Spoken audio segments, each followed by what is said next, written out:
Welcome back. We're getting a divorce. The divorce papers are inside. I had just returned home, cradling my newborn daughter in my arms. My husband coldly dropped the bombshell and then tried to leave the house as if nothing happened. In my daze, I managed to grasp his arm, desperate for an explanation. What do you mean by divorce? You need to explain properly. I don't understand. Nothing much, just that I don't love you anymore. His words left me with nothing but despair. Was I the only one who was thrilled about the life that was about to begin with the three of us, now that our child was born healthy? And without even glancing at my daughter's face, my husband left with a large suitcase. My name is Mary, and I'm a 35-year-old stay-at-home mom. I'm a bit timid and was drawn to my husband's proactive personality, which is why I started dating him. A year later, I became pregnant and we decided to get married. With the sound of my baby's first cries, "Wah! Wah!"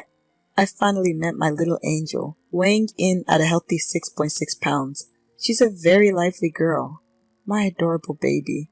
I sent a photo of our daughter to my husband by email and then called him, but he uttered unbelievable words. What is this? Huh? She's not cute. Actually, she looks like a monkey. LOL. What are you saying? She's your daughter! After that, I lost all contact with my husband. No matter how many times I called, he wouldn't answer.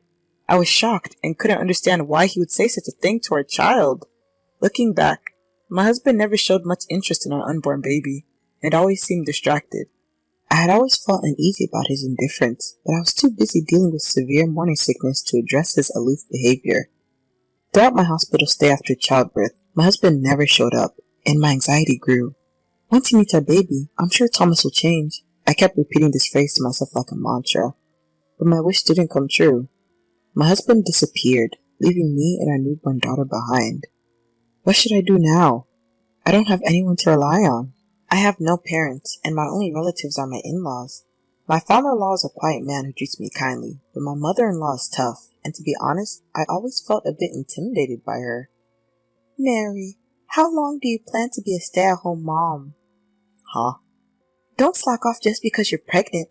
Find a job and work. Don't depend on your husband. But Thomas said he wanted me to take care of the house. I don't want to hear your excuses. From now on, you will have to balance both work and childcare. Got it? We never got along, so I felt that I couldn't rely on my in-laws. I was at a loss in this situation, but I decided to at least put my daughter to bed and open the door to go inside. However, an eerie sight awaited me. What is this? The crib I had prepared for my daughter, all the baby items, and even the furniture had all disappeared. All that was left was my few belongings and the divorce papers left on the floor. I couldn't stand and collapsed on the floor. Then my phone rang. It was my husband. Could it be that he regretted the divorce? Surely he'll reconsider and come back to me. With the sweet hope in my heart, I quickly picked up the phone.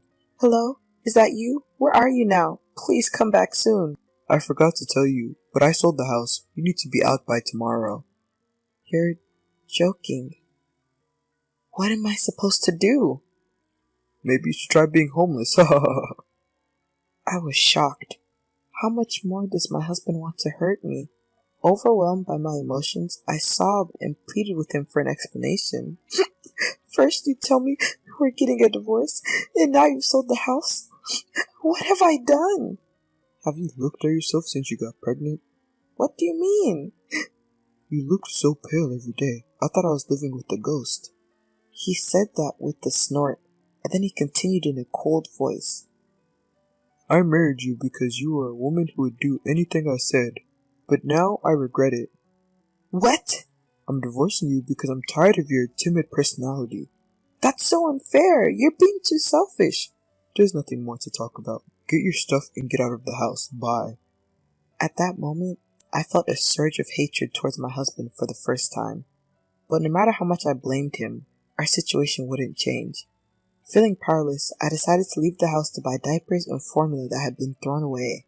But my daughter, who had been sleeping soundly until a moment ago, suddenly started crying and wouldn't stop no matter how much I tried to soothe her. Perhaps my daughter sensed my frantic feelings.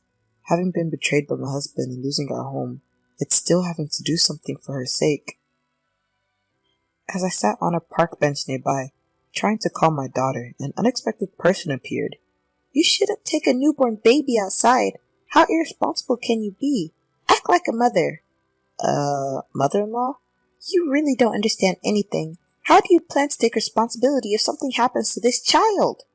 It seems my mother-in-law, who knew the date of my discharge, had come to visit our house.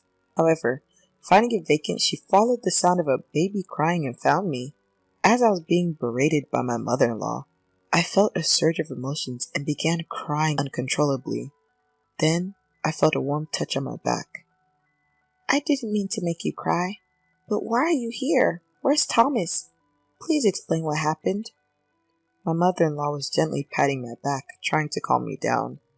Confused by her kindness, which I had never seen before, I slowly explained what had happened. Thomas did what? Unacceptable. If you don't have a place to stay, come to my house for now. But, no buts, let's go. I'll carry your bags. I was ushered by my mother-in-law and headed to her house. Upon arrival, she uttered words that left me astonished. Let's live together from now on. What? You don't have anywhere else to go, do you? Are you planning on becoming homeless with your baby? At least here you can stay out of the rain and have food to eat. Let's do this. I couldn't hide my confusion.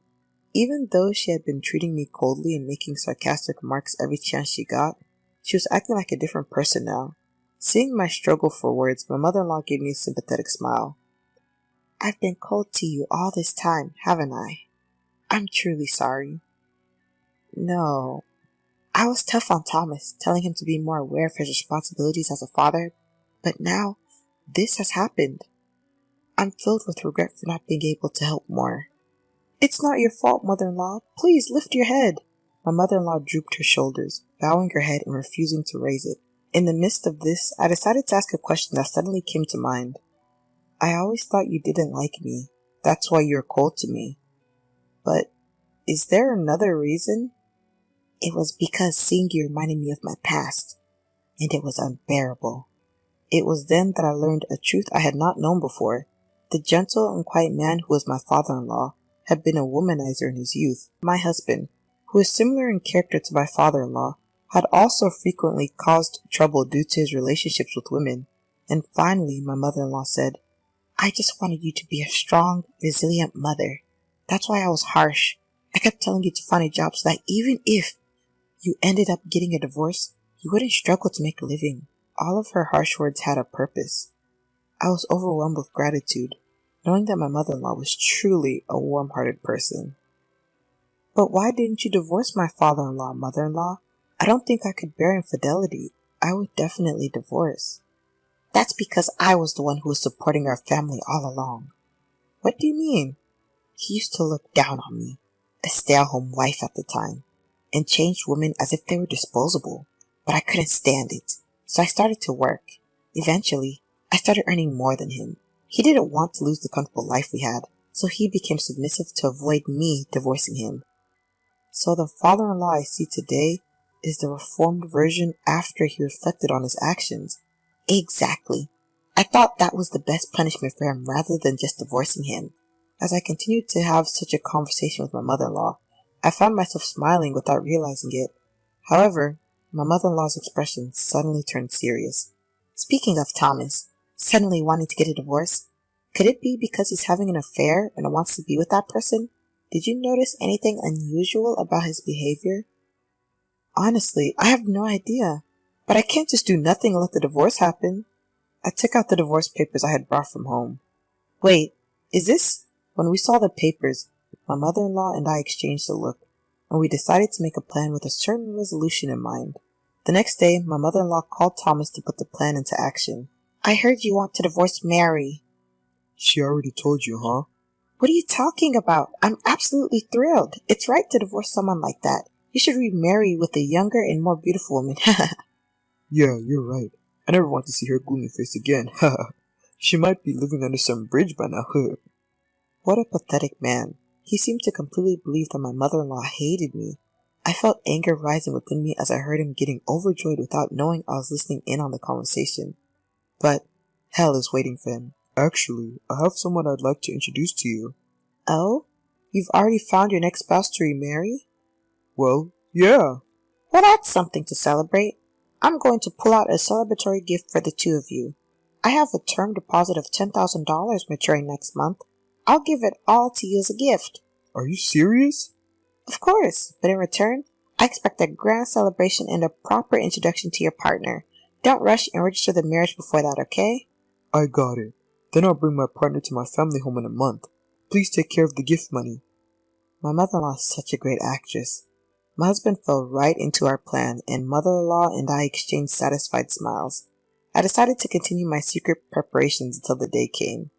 A month later, my husband, oblivious to the trap, arrived at our family home in high spirits with a young woman. I opened the front door with as much composure as I could muster and greeted them. Welcome. Huh? Why are you here? My husband looked as if he was about to faint from surprise, and the woman looked utterly confused. Then my mother-in-law joined us. Come in, she said with an authoritative tone. Overwhelmed, the two timidly entered the living room. Mom, what's going on? Shall we start, Mary? Mother-in-law smirked.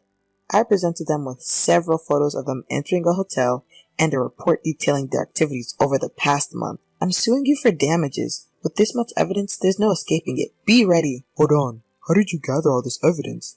Mother-in-law took care of the detective's fees. She said it's best to leave these things to the professionals. Mom, why would you cooperate with her like this? Oh, am I wrong? Who would side with a man who abandons his wife and child for another woman and plans to remarry? It's outrageous. What about the $10,000 gift money? That was a lie to keep you from filing the marriage registration for a month. You tricked me. My husband was visibly upset, and the woman sitting next to him looked like she wasn't expecting this to happen. I thought we had finally managed to punish the two of them, but then my husband said something unbelievable. We're already divorced. You can't sue for damages by claiming I'm cheating on you now. Thomas is right. I'm not paying any damages. I was astounded at their words. The statute of limitations for suing for damages is 3 years from the time you find out about the affair. Confidently snorting at their ignorance, I decided to share a certain truth with my husband and the woman. You know, we're still married. Huh? I haven't filed the divorce papers you left behind. Stop messing around. Why haven't you filed them? I wasn't satisfied with you just declaring a divorce without any explanation. Moreover, did you realize the incredible mess you left behind the day you moved out? Upon hearing this, my husband and the woman, who were both confused, exchanged glances. I presented them with a certain document. This is your marriage registration form, isn't it? I thought we'd lost it. Why do you have it? It was overlapped under the divorce papers. You really are careless to leave something like this behind. I laughed. Yes, the document I presented was their completed marriage registration form.